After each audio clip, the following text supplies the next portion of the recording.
Mel Brown, and welcome to episode 25 of my crafting podcast. This is my fortnightly vlog about knitting, crochet, spinning, yarn dyeing, and anything else that feels like a good idea at the time. You can find me on social media and on Instagram. I'm Mel Brown Crafting Podcast. On Ravelry, I'm Funky40, and also on Ravelry we have a group for this podcast. So you can search that on the groups tab and then get involved, comments, have a look at the links, that kind of thing. So anything I talk about today, any patterns or people or whatever, I will put links in the show notes. And the way to access the show notes is to click on the link down below, and that will take you across to Ravelry, and all the clickable links will be there. So it's my 25th episode, which is my quarter of a century, and also on Sunday it'll be my anniversary. So I did my first podcast a year ago on Sunday, so that's quite exciting. I am certainly enjoying it and want to keep going. So thank you for watching. Okay, so let's go straight into where are they now? What happened to the projects you saw last time? So let's start with the garden flowers. This one has been ongoing since December 2017 and it's finished. So this was a pattern that I was loosely basing on something, and then it became so loosely based it wasn't anymore. So I was making individual flower motifs made out of one hexagon with 6 on the outside, and then when I'd got a lot, I joined them with green. It's really hard to show you something this big, so I'll put in a little video here of it in its full glory.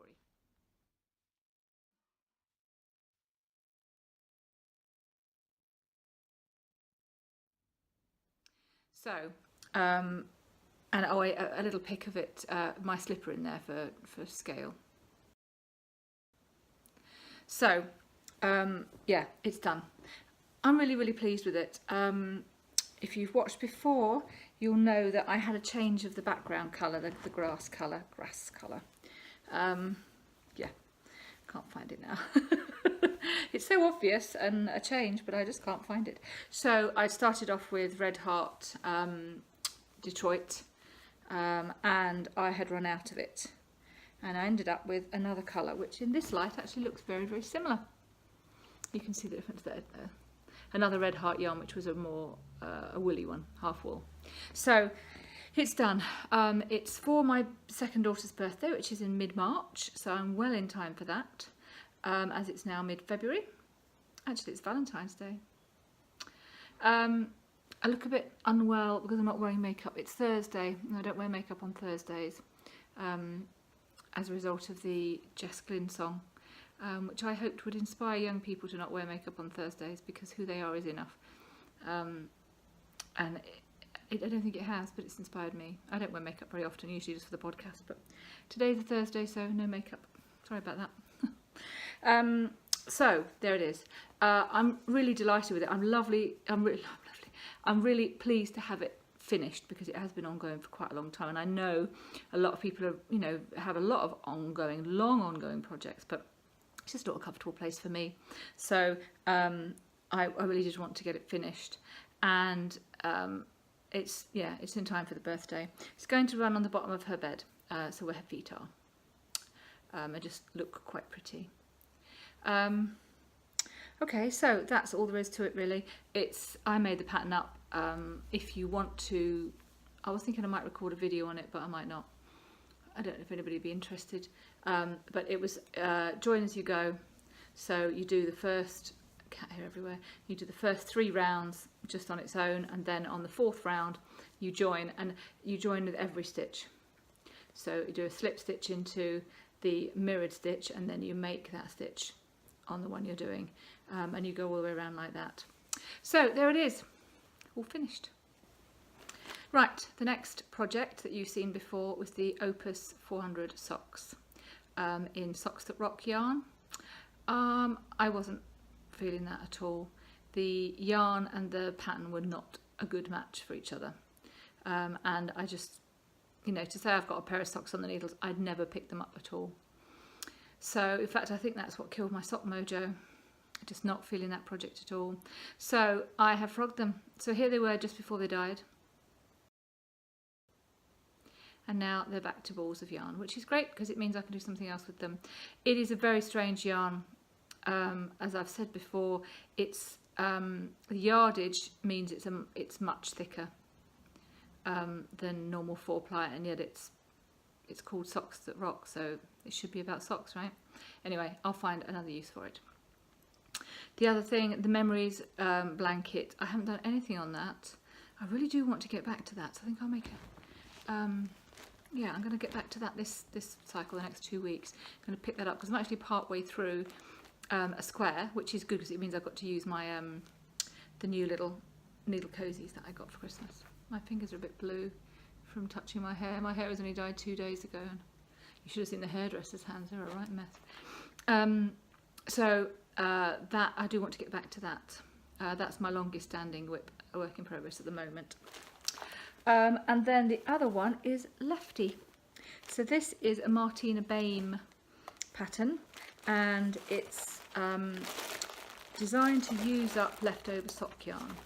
I've taken that a stage further than Martina did. She used 4 different colours and repeated them a lot. I've used a different colour for every single petal. Let me show you.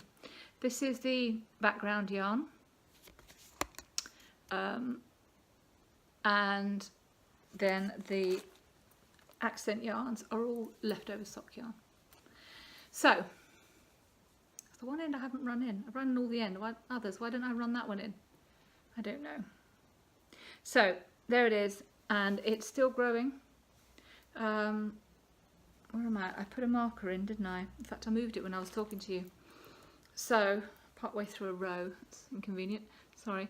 That's where I was, and I have added on 2 more petals. That one is actually hand dyed. I dyed that for the Bird of Fire that I did by Sarah Wilcox. Yeah, that's from the Echo Chamber that I just finished as well. So I have actually got plans for my next petal, that's what she calls them, to use this. Did I show you this before? This is a little ball of singles, so it's yarn that I have spun myself, but I haven't plied it with another one. I have just, and I had it out at knit group yesterday and was wondering, it's fairly well balanced. I don't think I'll have a problem knitting with that, as long as it is actually strong enough and it feels it. And I think the first, few meters of it are regular enough, but if they're not, who cares? So I'm going to put that in for the next one, and then I'll have hand dyed and hand spun in my Lefty, which will make it even more unique than it already is. So I had planned, well, Martina's sample has 29 flowers. 1, 2, 3, 24. This has 24. And of course the rows that you can't see because I very stupidly left it mid-row, but it's getting quite long now. So it's yeah, I'm going to get to 29 petals and then see how it looks. But I'm still enjoying it. I haven't been doing much of it because I've got a new project that's kind of really taken over, so that's why I've only got 2 new petals. Actually, I'll move the stitch marker up now. It's Progress Keeper up now, so that we know where I was when I spoke to you. So yeah, I expect that to be very slow, pottering away progress whenever, if I leave the house, that tends to be what I grab, but the other thing that I'm doing is getting too big to be that, so I have been grabbing that recently, but it's getting too big now, so there it is in my bag that Sarah made for me. Thank you, Sarah. I love it. It goes everywhere. So that's the Lefty. Yeah, this one is you've seen it finished, but I've just wanted to show you it blocked. This is the Echo Chamber by the Crochet Project. It was a mystery crochet along that started on Boxing Day, and isn't it gorgeous? I'm just amazed at how blocking changes it. My friend Andrea is the blocking queen. That's the Tunisian crochet section, and these are linked double trebles, or yeah, I'm going to come back to that in a bit. So it's gorgeous. It's actually, I hadn't planned it, but it's for my second daughter because she really liked it, and I have plenty of little shawls, so it's just big enough to kind of, I'd probably knot it underneath the, underneath there, but you can't really see me very well. I'm going to try and alter this slightly without the whole thing falling down. Yeah, so under there, but it's for my daughter. She's nearly 16, so she'll get it for her birthday, which is also in March. No, that's the same daughter as I was talking about before. Oh, I've got 3 daughters. 2 of them have got birthdays in March, so anyway, it's done. It's blocked. It's beautiful. I have to say, I've never done a mystery cowl before, and I would definitely do it again, particularly a crochet project one, because this was so much fun, and the innovation, the different stitches they used. Oh, brilliant. Okay, so do you remember, you long sufferers, back in June, I think it was, I was trying to see how low I could go with my whip count. Episode 9, isn't it? I wrote it down. Yeah, episode 9. I was trying to see how few whips I could have on, not because I feel bad about having whips, but just for fun. And I got down to 2. Well, I did it again. I got down to 2 because I frogged the socks and I finished the blanket, and I got back down to my memories blanket, the long-term one, and the lefty. And I wasn't planning on finishing the lefty anytime soon because, I'm enjoying pottering. So I got down to 2, and then I started something new. So that's 2 ongoing projects, and I will tell you about my new one. So, new whips on the block. Just the one. I have got this book for Christmas. Dora Orenstein. Sorry if I don't pronounce that well. There's a picture of her. There she is. So it's top-down crochet sweaters. I would love to wear more garments that I've made. I've got one knitted cardi that I knitted for my eldest when she was 10, and I wear it. Doesn't really go over my boobs, but I wear it because nobody else does at the moment. And I want to wear more garments that I've made. I go out with something like this, people say, oh, have you knitted it? And I think, well, I should be wearing something I've knitted. I could be wearing something I've knitted. But knitting garments leaves me a bit cold because you generally have an awful lot of knitting to do, and it's generally an awful lot of the same colour and an awful lot of the same pattern. And it's just, I prefer the instant gratification of socks. Well, instant, you know what I mean. So I decided to get into crochet garments, and there were 2 from this book that I immediately wanted to do. The first was Bettina, and I thought I would do that first, but actually I couldn't resist doing Janelle first. So there's a link to the pattern in the show notes. So this, the pattern in the book, it's all in one colour. I'm going to show you a picky of it, but obviously I can't show you the pattern because it's a paid for. Oh, that's smart. Look at that. There we go. Ooh, look at that. So that's what it looks like. And obviously, as you're making it yourself, you get to decide things like how long the sleeves are, how long the cardi is. And of course, it's all very grey and, sorry, Dora, boring. So I decided not to do that. So here is my Janelle.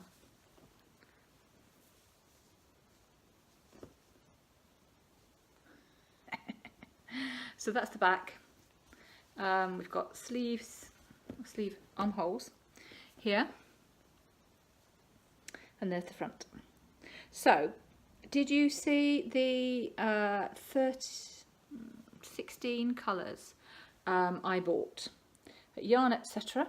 of this? It's not the yarn that's recommended. The yarn that's recommended is cotton and acrylic, but I went for this. Shapius Katona.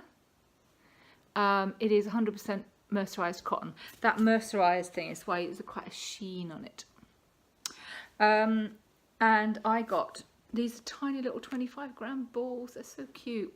And I got 2 of each colour, and there were 16 colours. Well, there are more, but I just chose 16 because that gave me the yardage that I thought I might need. It doesn't really matter because actually I can go back and get some more. There are more colours I didn't get, but my daughter arranged the colours into a kind of rainbow spectrum type thingy bob, which is actually even more relevant than I thought, but I'll tell you in a minute about that. So I'm going to work all the way down in the colour pattern that was picked. I'm currently on, yeah, this little one here, and then I'm going to look at where I am with the sleeves.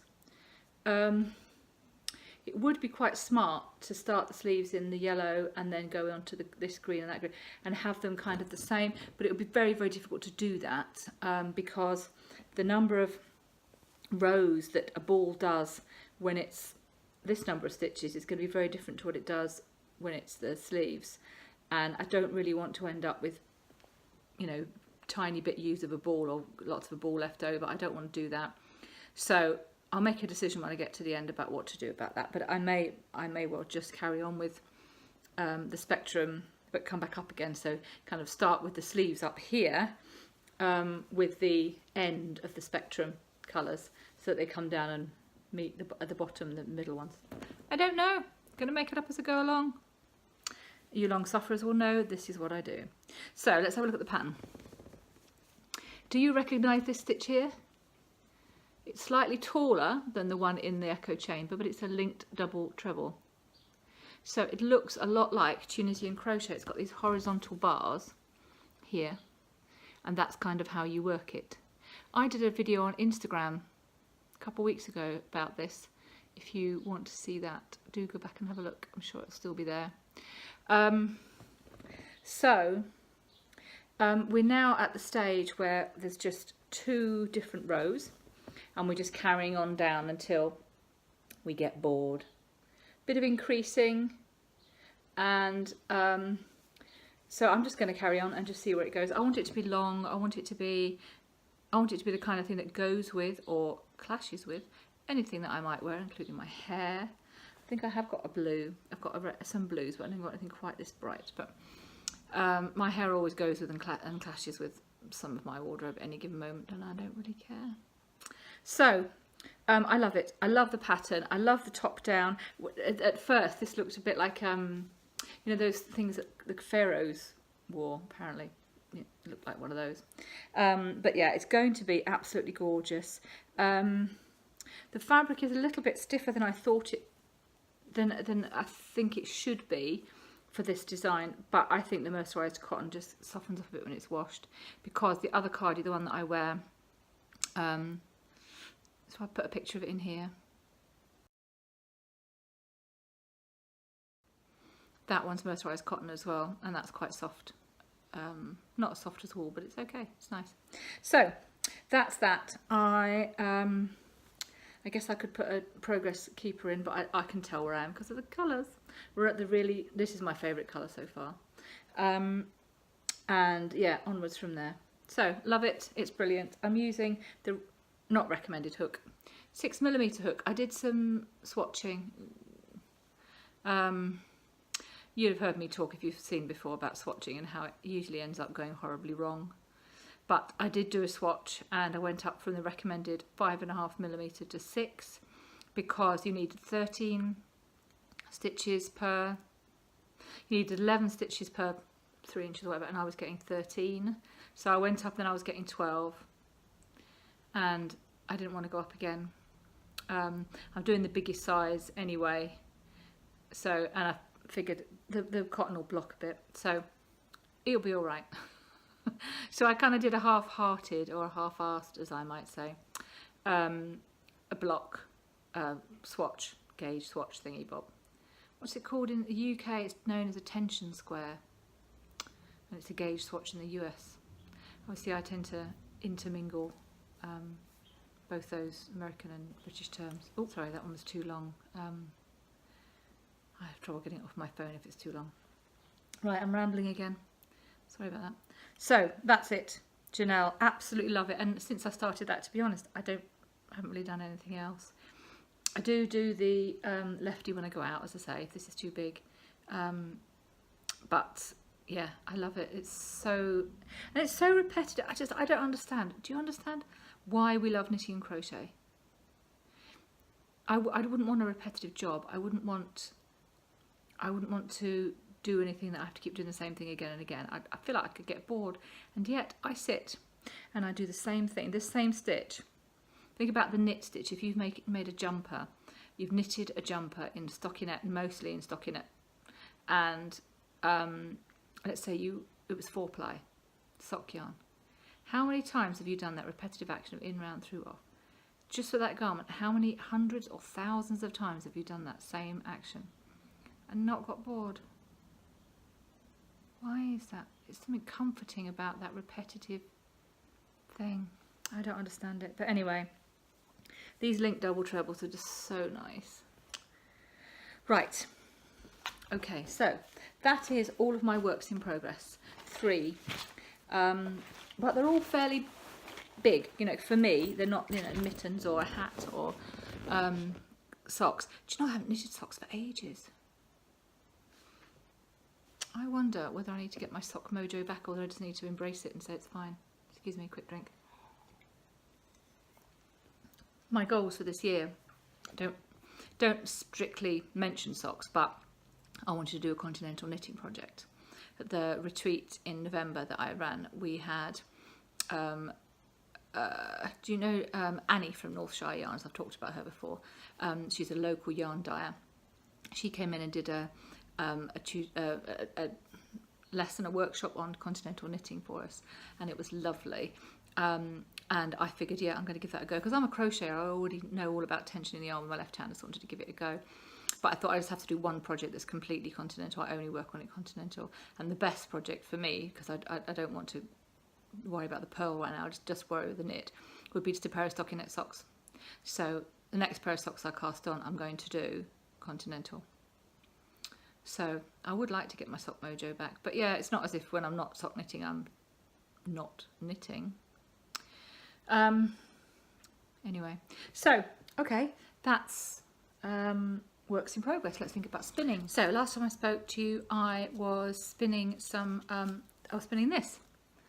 Hand wash merino from the threshing barn in Reeth, near me, well, fairly near me. And I have finished it.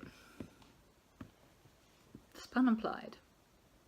So this is the best I had definitely done to date.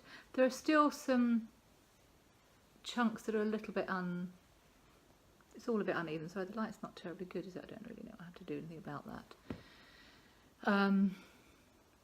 But it's good. It's lovely, and I haven't knit with it. You know, last time I was saying that as soon as it's dry, I'm knit with it. That red skein, I still haven't actually knit with that. That's still sat in my stash, and I really like having it sat there. It's a really nice feeling. I've got some hand spun in my stash. This is destined to be gifted.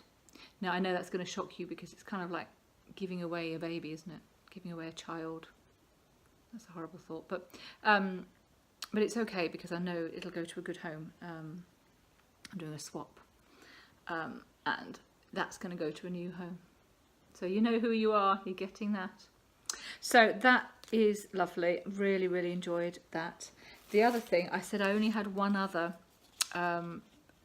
chunk of fibre, and that was this, which was again the threshing barn. Oh, it's alive. Oh, do you know, I think I might have got these the wrong way round. I did. This is the one that I've got here, and this is, yeah, this is the one I've just done. Sorry about that, I'm very confused.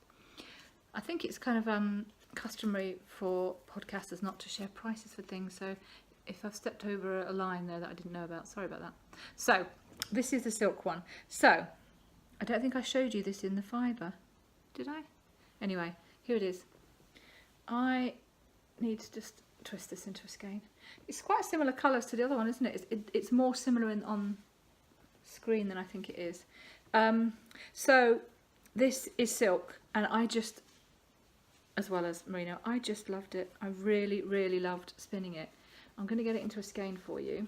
I wanted to show you it out of the skein because one of the things about being a new spinner is that quite often the singles, the first the individual threads that you've spun are very twisty, and then you ply it with another twisty yarn that are both twisty clockwise, and you ply them anti-clockwise, and they hang together. But if you've over twisted them, they hang kind of twisty. Let me show you a picky of a, so I'll see if I can find a picky of a twisted skein. And then if they're balanced, then they'll just hang nicely the way you'd expect it to when you buy a skein. So, but this was hanging balanced, so I didn't actually do what you meant to do to set the twist, which is to thwack it. So you get it wet, you soak it for at least half an hour, and then when it's still quite wet, you fling it against the wall. You hold on to the end and you whack it. It's called thwacking. I don't know if that's a general term or just something that I've picked up from some people. But anyway, I didn't thwack it because the twist was already set, and it feels absolutely lovely. And I'm really looking forward to finding something to make with that. So it's 100 grams. What would you say? I don't know. It's difficult for you to say, isn't it, from there? But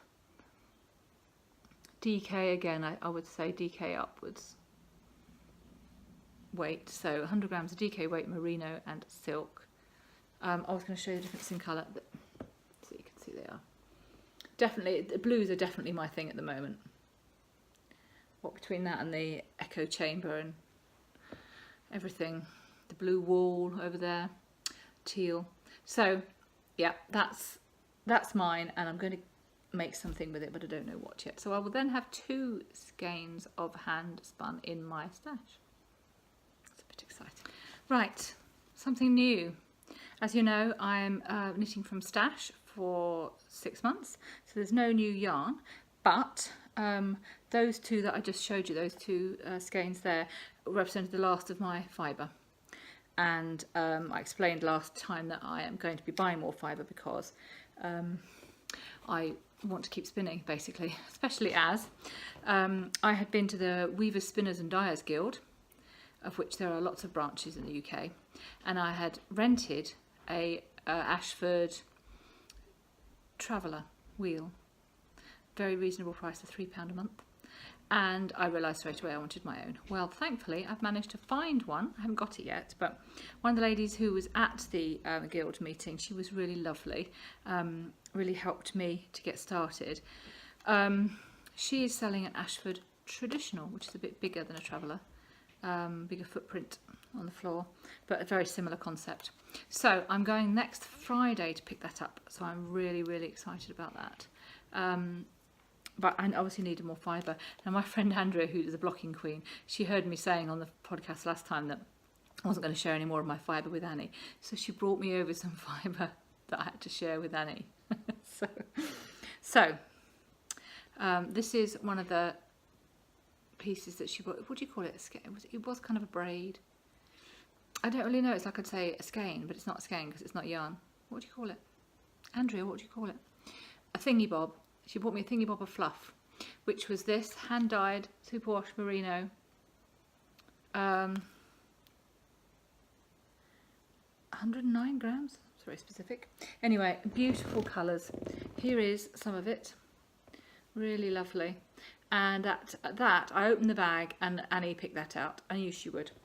So this is Annie, my youngest daughter, and she has already spun singles from that, probably about half of it, and then she hasn't done any more since. She's a little bit on the wheel actually, one of the bobbins, but she is focused off that at the moment. She has focus projects. She'll focus on something for a short period and then she'll move off and do something else.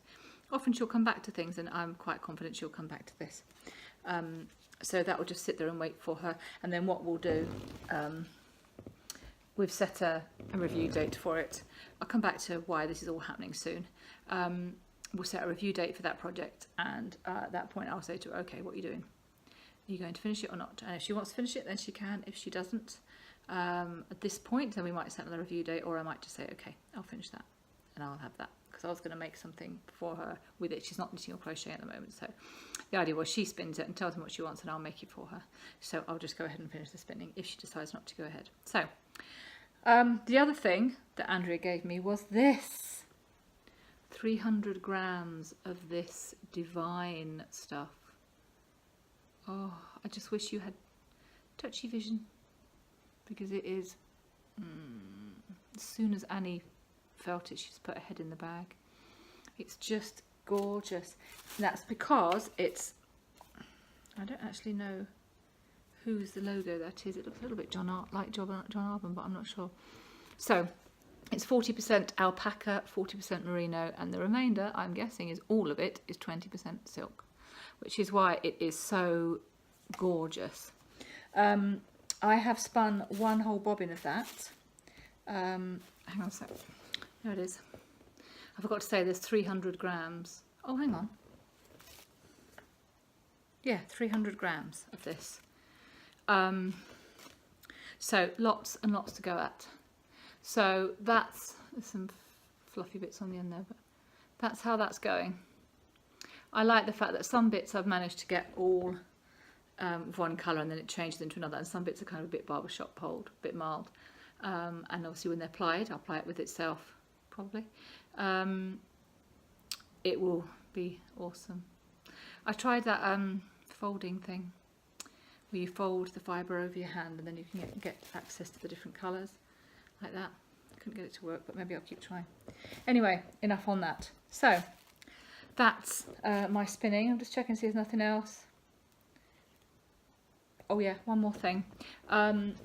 I didn't know Andrea was going to be so generous and bring me over some stuff, so I went out and bought some. I didn't go out, stayed home and bought some. Sorry about the crinkling. So yeah, that is John Arbon. I'm sure it is, because that's also John Arbon. So I bought some merino and silk to dye myself, and some Polworth to dye myself, and some Corriedale to dye myself. So they're obviously pretty. And then I bought some already dyed. Oh, look at that. That is knit by numbers, mustard. What is that? Is that merino? Can't remember. I think it is merino. And then there's that.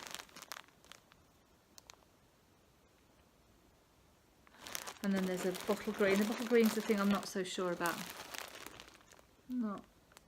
Don't know really why I got that. I got the three to go together. Now, I'm not going to take them all out of the bags because it will make a right mess, but I got the three of them to go together, but actually I'm not sure the bottle green goes with it, so I might just set that aside. And then I thought what I would do with these is do long stripes of one colour and then Navajo ply them together, so you would actually get stripes in the yarn as well. And then there'll be bits where, no, that would work. I don't know. I'm just making this up as I go along, and it's all fine and it's all fun. So that was my something new. I might have a go at dyeing some of that this weekend. Kathy, you up for a bit of dyeing this weekend? Kathy's my friend in New England who we try to yarn dye together. Okay, right, other news. Things that have changed since last time I spoke to you. My youngest daughter has been diagnosed with autism spectrum disorder. Don't like disorder. Autism spectrum, specifically Asperger's. It's not a word they use an awful lot these days, I don't think, but it is defined a specific type of autism. So that's the youngest one. You've seen her before. You've seen her spinning. She has a hyper focus on certain things at any given point and then moves on to something else. And now we kind of know why, which is really, really good. It's really, really positive move for our house, actually, so that's good. Other news, creative escape. So, in case you're not aware, I run a business called Creative Escape, which is organising creative retreats in the north of England, specifically at the moment in Harrogate, which is a lovely spa town in North Yorkshire. So we have next month, in about, I want to say 3 weeks, we have our first creative writing retreat. So I've got an author coming along to do teaching sessions on short story writing. That's going to be fab. That's 8th to 10th of March. We've got spaces on that. And then in April, 1st to 4th of April, we have another knitting and crochet retreat. This one has full disabled access, so if you're in a wheelchair or mobility issues, you'll be fine. We have lots of workshops already booked in. We've got tatting, got a tatting instructor coming. I've got some needle felting. We're going to do some stitch marker making. I'll teach some Tunisian crochet. I'll teach beginners crochet. I'll have my new wheel, well, new to me wheel, so anybody will be able to have a go at spinning on a wheel, and also I'll have my drop spindles, and I'll be able to teach anything that I can do. So it's a 3-night retreat. We have spaces on that. That's at the Cairn Hotel in Harrogate. So if you're interested in a knitting or a writing retreat, have a look at the website, which is up here. And I'm on Instagram as Creative Escape Retreats, as well as Mel Brown Crafting Podcast, and Facebook and all those other things. I'll put all that up there. So if you're interested in retreats, have a look at that, like the page, and you'll get updates. Okay, oh yeah, I'm going to do a Learn to Crochet day. So just one day, sort of 9ish to 4ish, something like that.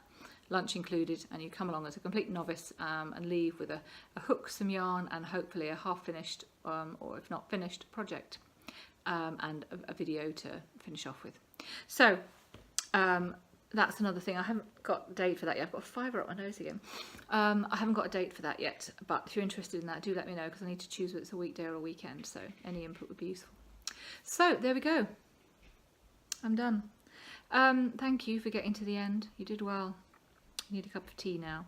Maybe you've already got one. I don't know. I will catch you again in 2 weeks' time. That's about it, really. Thanks for watching, and happy crafting. Oh yeah, that thing about the click, you know, if you enjoyed it, click subscribe, and the so you get updates and things, you know, that kind of thing. And a comment, please give a comment. Please go over to Ravelry. I love to see what you're thinking. Okay, thanks. Bye.